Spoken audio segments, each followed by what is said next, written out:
Ini terakhir atau ada seminggu lagi? Kayaknya baru 7 pertemuan ya, karena libur 8 kan? Berarti pulangnya sebelum selesai Ramadan ya? Kita selesaikan hari ini berarti sampai duhur ya. Bismillahirrahmanirrahim.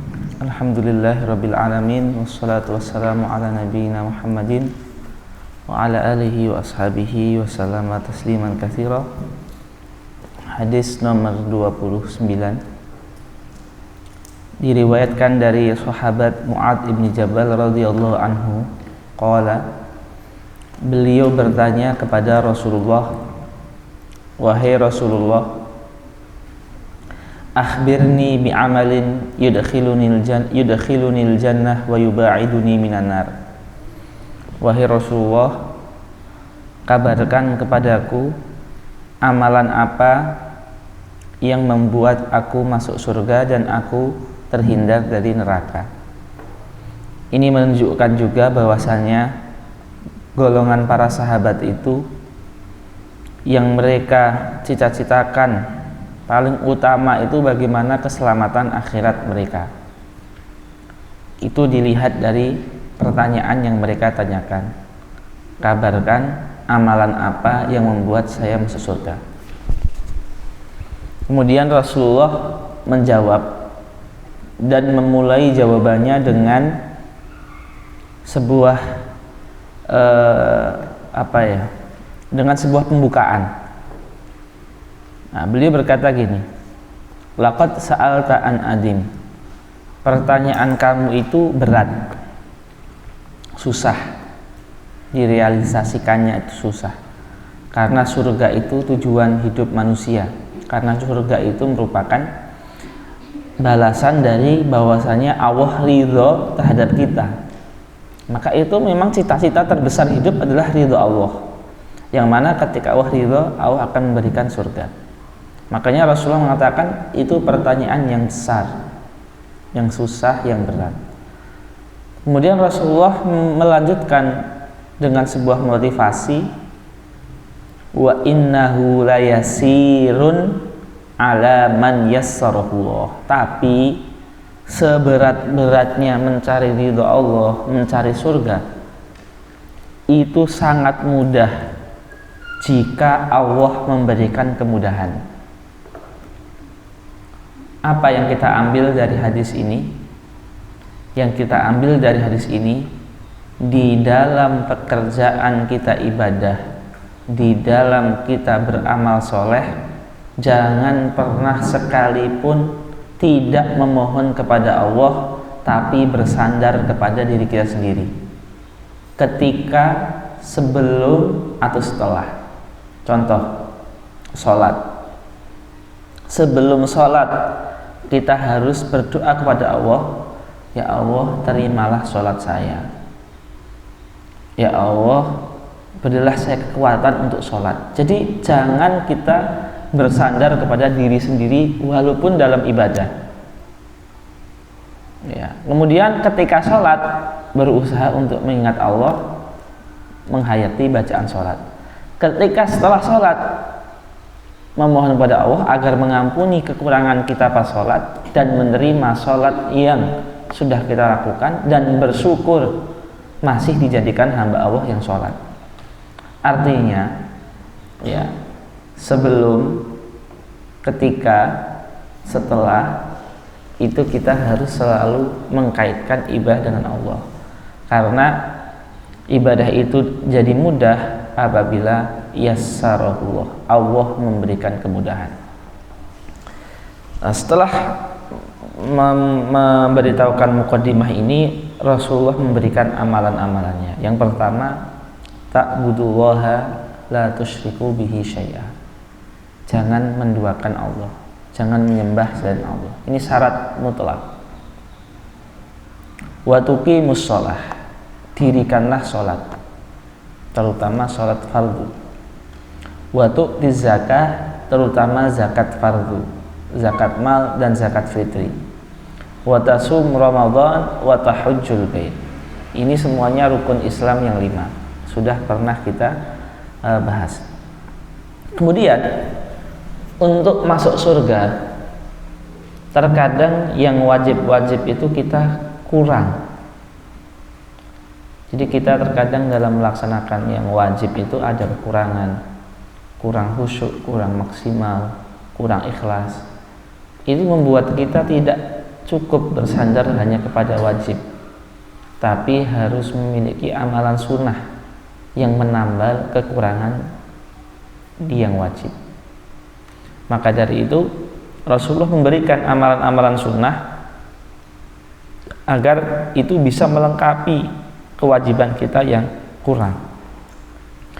Ala adulluka ala abwabil khair. Rasulullah mengatakan, mau enggak saya tambah, saya kasih tahu pintu-pintu kebaikan yang lain selain rukun Islam yang 5. Kemudian Rasulullah mengatakan, as-saumu junnah.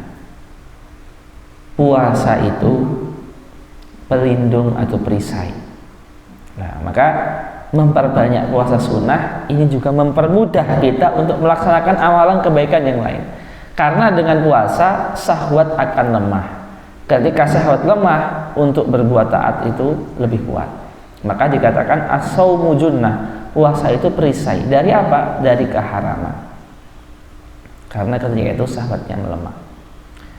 Was-shadaqatu tudfi'ul khati'atu kama yudfi'ul ma'un nar. Kemudian amalan sunnah yang selanjutnya adalah sedekah. Sedekah itu apa? Penghapus dosa, sebagaimana air memadamkan api.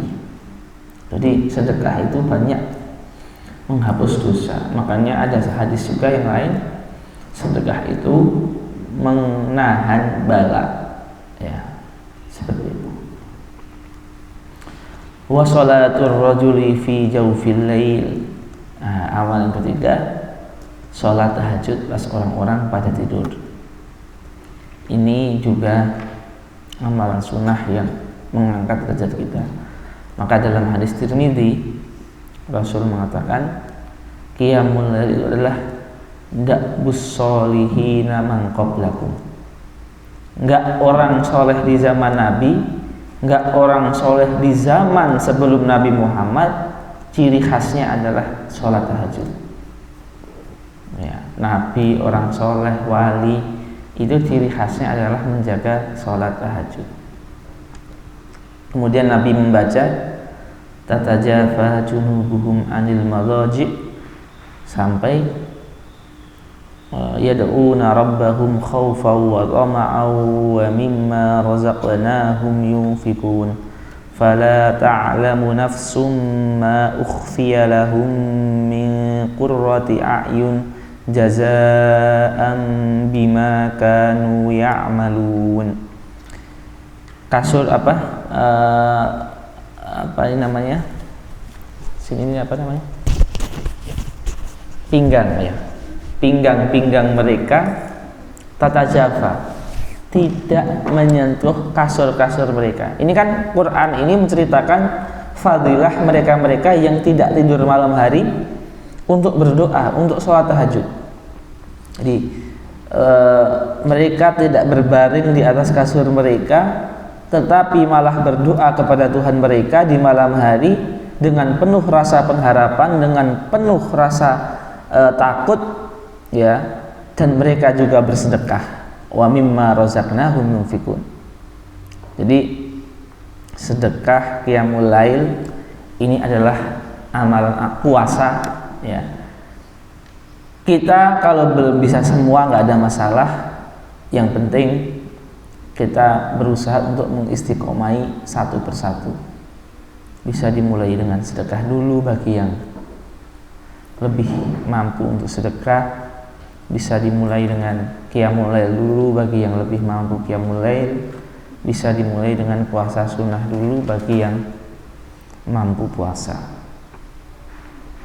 Kemudian ala ukhbiruka bi ra'sil amri, intinya ajaran, wa amudihi, tiangnya ajaran, wa durwati sanamihi, dan punggungnya ajaran. Ya.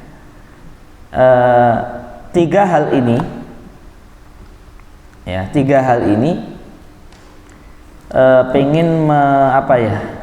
pengen kayak meringkas apa yang telah disebutkan sebelumnya. Ya. Kemudian dikatakan Ra'sul amri, intinya ajaran adalah Islam. Maksudnya menjalankan rukun Islam yang 5 tadi. Wa amuduhu, dan tiang dari Islam adalah sholat. Wa dzurwatu sanamihi, dan amalan yang menjaga Islam adalah jihad. Ya, dzurwah sanam. Sanam itu arti sebenarnya adalah punuk unta yang menjulang itu loh. Itu namanya sanam. Lah, puncak ajaran Islam yang menjaga Islam terus eksis itu adalah jihad, amar ma'ruf nahi munkar termasuk. Ya. Kemudian di akhir Rasulullah mengatakan gini, ala ukhbiruka bimilaki dzalika kulli. Ya, milak. Mau nggak saya kasih tahu kalian? Ya. Tentang apa ya? Inti semuanya. Jadi semua amalan tadi, kayak sholat, kemudian sunnah, kemudian jihad, itu semua pahalanya akan hilang kalau nggak ada satu amalan ini. Apa itu? Kuffa alaika akhoda bilisanihi kuffa alaika hada. Rasul mengambil lidahnya, memegang atau menunjuk, kemudian jaga lisanmu. Nah, karena lisan itu kan ada maksiat apa di lisan? Ada ghibah, ada namimah, ada bohong. Ya, jika lisan ini berbicara buruk, ghibah misalkan, maka ghibah itu akan menghilangkan pahala.